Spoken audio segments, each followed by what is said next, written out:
हाल एक महत्वपूर्ण समाचार सामे आव्या तेना उपर पण नजर करी लईए।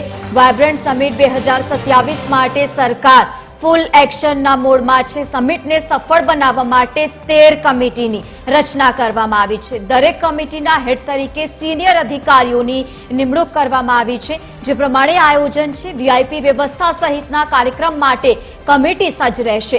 વાયબ્રન્ટ સમિટ 2027ની જે પ્રમાણે તૈયાર કરવામાં આવી રહ્યું છે અને વધુ જે પ્રમાણે સતત આગળ વધારવા માટે આ કામગીરી કરવામાં આવી રહી છે। દરેક કમિટી અત્યારથી જ કાર્યરત થઈ જાય તે પ્રમાણેની અહીંયા તૈયારીઓ તેજ કરવામાં આવી છે। તો આવનારા સમય 2027ની તૈયારીઓને ધ્યાનમાં રાખીને જે પ્રમાણે સતત કામગીરી કરવામાં આવી રહી છે।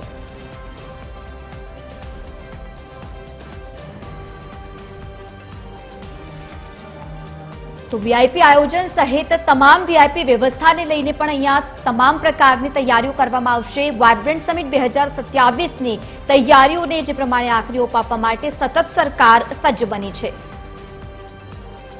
વધુ માહિતી સાથે એસોસિએટ એડિટર સોનલ અનડકટ આપણી સાથે લાઈવ જોડાયા। સોનલ, વાયબ્રન્ટ ગુજરાત 2027 ને લઈને સરકાર એક્શનના મોડમાં શું વધુ માહિતી? जी लवलीन, वायब्रન્ટ गुजरात समिट 2027 जे आयोजित थवा जई रही है तेना संदर्भमां हाल मुख्यमंत्री पण केनेडा अने अमेरिकानो प्रवास पूर्ण करी अने गुजरात पाछा आववाना छे। ए दरमियान जो बात करी तो त्यां तेमणे अनेक बैठको पण करी छे अने गुजरातमां वधुने वधु मूडीरोकाण आवे अने साथे साथे जे त्याना जे उद्योगपतिओ छे, सरकारी अधिकारीओ छे, तमामने वायब्रન્ટમાં उपस्थित રહેવા માટે થઈ અને ખાસ તેઓ આમંત્રણ પણ આપી રહ્યા છે અને આગામી દિવસોમાં નાયબ મુખ્યમંત્રી પણ જાપાન સહિતના દેશોનો પ્રવાસ કરવાના છે, ખાસ વાયબ્રન્ટ ગુજરાત 2027 સમિટના અનુસંધાનમાં। અને જ્યારે આ પ્રકારે ખુદ મુખ્યમંત્રી અને નાયબ મુખ્યમંત્રી વાયબ્રન્ટ સમિટના સંદર્ભમાં આમંત્રણ આપવા માટે ત્યાં જતા હોય, વિદેશ પ્રવાસે જતા હોય અને વધુને વધુ મૂડીરોકાણ આકર્ષિત કરવાનો તેમનો પ્રયત્ન હોય ત્યારે ચોક્કસપણે રાજ્ય સરકાર આ સંદર્ભમાં કેટલી ગંભીર છે તે જોઈ શકાય, કહી શકાય ડેફિનેટલી। અને તેના સંદર્ભમાં જ આ વખતની જે 2027ની વાયબ્રન્ટ સમિટ છે તે અગાઉની વાયબ્રન્ટ સમિટ કરતા एकदम अलग अने यूनिक जे कही शकाय के एंगलथी तैयार थाय अने यादगार बनी रहे ते संदर्भमां खास राज्य सरकारे अत्यारथी ज जे कमर छे ते कसी लीधी छे अने ते संदर्भमां 13 अलग अलग कमिटीओनी रचना करवामां आवी छे अने दरेक कमिटीना हेडनी निमणूक पण करी देवामां आवी छे। उद्योग विभाग तरफथी, इंडस्ट्रीयल डिपार्टमेंट जे छे तेना तरफथी आ संदर्भे खास जे परिपत्र छे ते पण करायो छे अने आ तमाम कमिटीओना हेड तरीके जे आईएएस अधिकारीओ छे, उच्च अधिकारीओ छे तेमनी निमणूक करी देवामां आवी छे। अलग अलग जे 13 समितिओ बनाववामां आवी छे तेवा दरेक उच्च अधिकारीओनी जवाबदारी नक्की करी देवामां आवी छे। जे 13 कमिटीओ बनाववामां आवी छे तेवा जे वेन्यू नक्की थयुं छे एटले के इवेंट मोटे भागे महात्मा मंदिर खाते 2027 जे वायब्रન્ટ समिट छे ते आयोजित थती होय छे। तो आ संदर्भमां वेन्यू जे नक्की करवुं एटले के जग्या नक्की करवी, साथे साथे ज त्यां अलग अलग प्रकारनी इवेंट्स आयोजित थती होय छे। तो ते माटे अने खास करीने इवेंटमां कोण कोण उपस्थित रही शके, क्या प्रकारनुं एक्सेस कोने कोने आपवुं, आ तमाम बाबतोनी खास कमिटी तैयार करवामां आवी छे। जेमां राजकुमार बेनीवाल जे छे तेमने आ कमिटीनी जवाबदारी सोंपवामां आवी छे। त्यारबाद वात करीए तो हरित शुक्लाने कमिटी हेड बनाववामां આવ્યા છે અને તેમની કમિટી જે છે તે એક્ઝિબિશન કમિટી એટલે કે વાયબ્રન્ટ સમિટ દરમિયાન જે અલગ અલગ પ્રકારના અલગ અલગ દેશોના એક્ઝિબિશન આયોજિત થતા હોય છે તો એ એક્ઝિબિશન સંદર્ભના આયોજન સંદર્ભની જે જવાબદારી છે તે હરિત શુક્લાને સોંપવામાં આવી છે। મોહમ્મદ શાહિદ જે છે તેમને જવાબદારી સોંપવામાં આવી છે ખાસ તો ગિફ્ટ સિટી અંતર્ગત જે કંઈ પણ કાર્યક્રમો થાય, આયોજનો થાય તે સંદર્ભમાં ખાસ તેમને જવાબદારી સોંપવામાં આવી છે। આ એક અલગ કમિટી તૈયાર થઈ છે।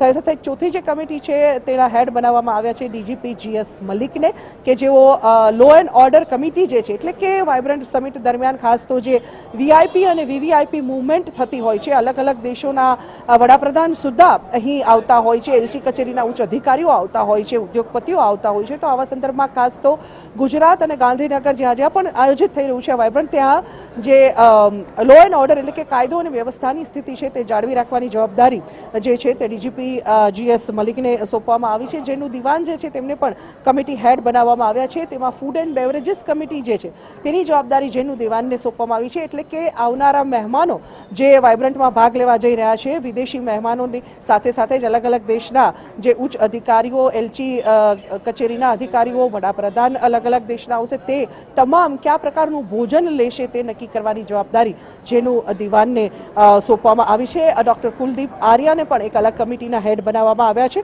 અને તેમના હસ્તક જે પ્રોટોકોલ, પરિવહન અને રહેવાની વ્યવસ્થા, એટલે કે જે મહેમાનો વાઇબ્રન્ટ ગુજરાતમાં ભાગ લેવા માટે ગુજરાત આવી રહ્યા છે તેઓ ક્યાં રહેશે, કયા પ્રકારની તેમની સુરક્ષા વ્યવસ્થા, સાથે સાથે જ કયા પ્રકારનું તેમનું પરિવહન, તેમને કયા હોટલ ફાળવવી, કયા તેમનું આવાસ ફાળવણી કરવી, આ તમામ બાબતો જે છે તે નક્કી કરવાની જવાબદારી ડોક્ટર કુલદીપ આર્યાને સોંપવામાં આવી છે. અવંતિકા સિંઘ જે છે તેમને પણ એક અલગ જવાબદારી સોંપવામાં આવી છે.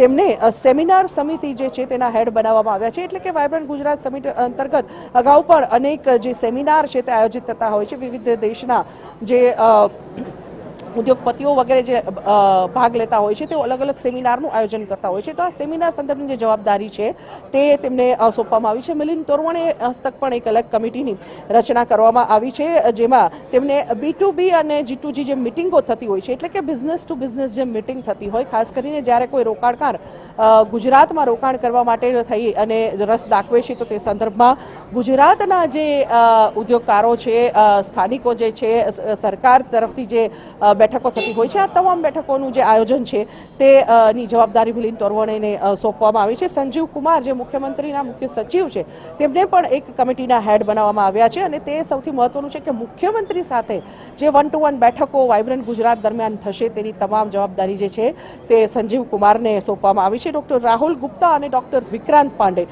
પાંડે જે છે તે સીએમના અધિક મુખ્ય સચિવ છે અને આ બંને ઉચ્ચ અધિકારીઓની હસ્તક એક અલગ કમિટીની રચના કરવામાં આવી છે, જેમાં તેમને મીડિયા કમિટીના હેડ બનાવવામાં આવ્યા છે. મહત્વનું છે કે જ્યારે વાઇબ્રન્ટ ગુજરાત આયોજિત થતું હોય ત્યારે ચોક્કસપણે સ્થાનિક મીડિયાની સાથે સાથે જ વિદેશી મીડિયા પણ એટલો જ રસ લેવાનું છે, કેમ કે અલગ અલગ દેશના ઉદ્યોગકારો અહીં સુધી આવી રહ્યા છે, મૂડી રોકાણકારો આવી રહ્યા હોય, ઉચ્ચ અધિકારીઓ અને સાથે સાથે જ નેતાઓ પણ અહીંયા ગુજરાત આવતા હોય તો ચોક્કસપણે વિદેશી મીડિયા પણ જે છે તે રસ લેવાનું હોય તો આવા સંજોગોમાં મીડિયાની જે જવાબદારી છે તે તેમને સોંપવામાં આવી છે. આ પ્રકારે લોચન શહેરા અને એરપોર્ટની જે કમિટી છે, એરપોર્ટ સુવિધા સમિતિના હેડ બનાવવામાં આવ્યા છે, કે મહત્વનું છે કે જ્યારે પ્લેન લેન્ડિંગથી માંડી અને ચાર્ટર સહિતના જે લેન્ડ થતા હોય છે પ્લેનની તમામ વ્યવસ્થાની વડાપ્રધાન સહિતના અલગ અલગ દેશના જે નેતાઓ આવતા હોય છે તો તે વ્યવસ્થા જે છે તે સોંપવામાં આવી છે. આ ઉપરાંત એડીજી જે છે કાયદો અને વ્યવસ્થાના તેમને પણ ખાસ અધ્યક્ષ બનાવવામાં આવ્યા છે.